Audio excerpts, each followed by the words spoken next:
Supreme court में राजस्थान के speaker CP Joshi से जुड़ी याचिका पर आज 3 जजों की बेंच सुनवाई करेगी। सुप्रीम कोर्ट विधायकों को अयोग्यता का नोटिस भेजने से जुड़े विवाद पर यह सुनवाई होगी। बता दें कि कल से राजस्थान हाई कोर्ट के फैसले के खिलाफ राजस्थान विधानसभा के speaker CP Joshi supreme court पहुंचे। इसके बाद पायलट खेमे ने भी कोर्ट में कैवियट दायर की है। चीन के साथ सीमा विवाद के बीच एयरफोर्स की कमांडर्स कॉन्फ्रेंस आज भी होगी। बता दें कि कल रक्षा मंत्री राजनाथ सिंह ने इस कॉन्फ्रेंस में शिरकत की थी। राजनाथ सिंह ने कहा था कि वायुसेना को लद्दाख में हर स्थिति से निपटने के लिए तैयार रहना होगा। इंडिया आइडिया समिट में पीएम मोदी ने कहा कि भारत में बाजार खुले हैं। भारत में हर साल पिछले साल के मुकाबले एफडीआई बढ़ा है। फाइनेंस और इंश्योरेंस सेक्टर में निवेश करें। वहीं भारत ने इंश्योरेंस सेक्टर में अब 100% एफडीआई को भी मंजूरी दे दी है। पिछले 6 वर्षों के दौरान इन्होंने अर्थव्यवस्था को आर्थिक सुधार योग्य बनाने के लिए कई प्रयास भी किए हैं। प्रधानमंत्री नरेंद्र मोदी ने इंडिया आइडिया समिट को संबोधित किया। इस दौरान पीएम ने भारत में निवेश करने के फायदे भी गिनाए। उन्होंने कहा कि भारत में निवेश का इससे अच्छा समय नहीं हो सकता। महामारी के बाद दुनिया को तेजी से वापस पटरी पर लाने के लिए भारत अमेरिका की साझेदारी महत्वपूर्ण भूमिका निभा सकती है।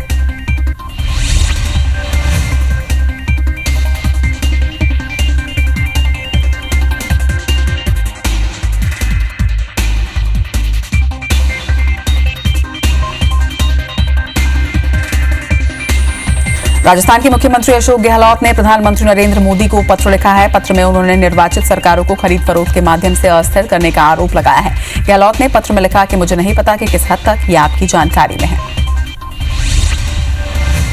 दुनिया भर में कोरोना के मामले बढ़कर 1,53,00,000 के पार हो चुके हैं। वहीं कुल मौत का आंकड़ा 6,29,000 को पार कर गया है। अब तक दुनिया में 93 लाख से ज्यादा मरीज ठीक हुए हैं। वहीं दुनिया में सबसे ज्यादा मरीज अमेरिका, ब्राजील, भारत और रशिया में हैं।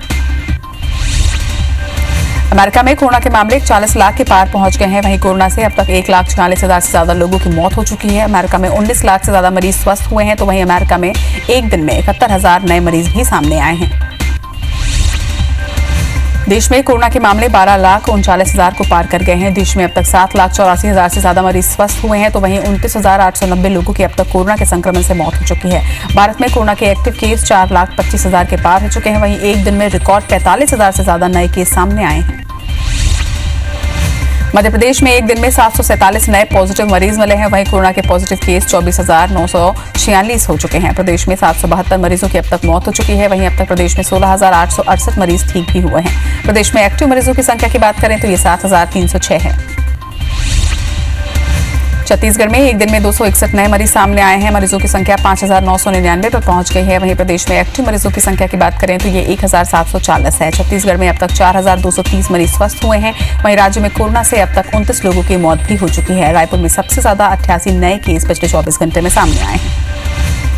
देवास में अब शनिवार और रविवार को टोटल लॉकडाउन रहेगा। हर दिन रात 8 बजे से लेकर सुबह 5 बजे तक कर्फ्यू रहेगा। शहर में एक सप्ताह से रोजाना 12 से अधिक कोरोना संक्रमित मरीज मिले हैं। ग्रामीण क्षेत्रों में भी कोरोना मरीजों की संख्या में लगातार इजाफा हो रहा है। कवर्धा नगर पालिका सप्ताह भर तक बंद रहने के बाद पालिका प्रबंधन द्वारा खोल दिया गया है। दरअसल 15 दिन पहले शहर के कैलाश नगर निवासी युवक कोरोना संक्रमित मिला था, जो कि रिपोर्ट आने के बाद ही युवक नगर पालिका कार्यालय पहुंचकर किसी मामले के लिए आवेदन भी दिया था। डीजीपी डीएम अवस्थी ने सभी जिलों के पुलिस अधीक्षकों को कोरोना वायरस से पुलिसकर्मियों एवं उनके परिजनों के बचाव के लिए निर्देश जारी किए हैं। इसमें सभी इकाई प्रभारी से कहा गया है कि जो पुलिसकर्मी संक्रमित हैं उनके निवास पर लाइन आरआई भेजकर उनके परिवारों के लिए राशन, पानी आदि वस्तुएं मुहैया कराई जाए। आगरमालवा में कंटेनमेंट क्षेत्र को लेकर सराफा बाजार में व्यापारी और प्रशासन ने जमकर बहसबाजी हुई। दोनों पक्ष एक दूसरे को नियम कायदे समझाते रहे। हालांकि प्रशासन ने दुकानें बंद करवाकर ही दम लिया। नियम स्थान पर बैरिकेड्स भी लगा दिए गए।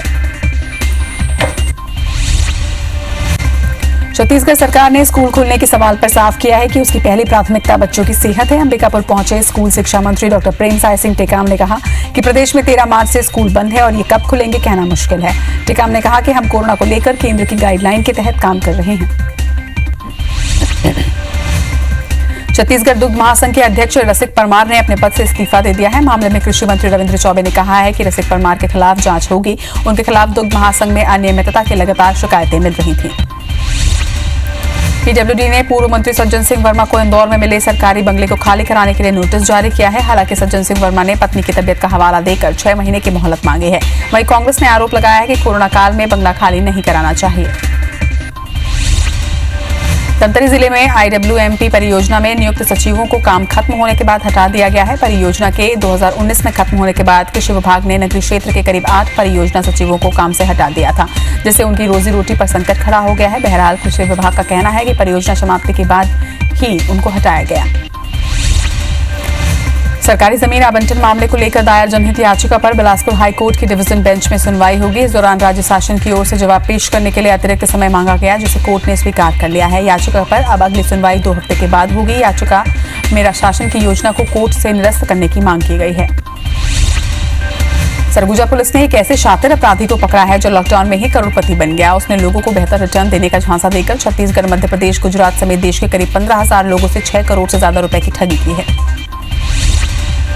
एक बुजुर्ग महिला का ऑटो चालक पर भरोसा करना महंगा पड़ा। आरोपी ड्राइवर ने 1 साल के अंदर उनके ATM कार्ड से 3.5 लाख रुपए अपने पेटीएम वॉलेट में ट्रांसफर कर लिया। मामले की जानकारी होने पर वृद्धा ने साइबर सेल में शिकायत की, जिस पर पुलिस ने आरोपी को गिरफ्तार कर जांच कर रही है।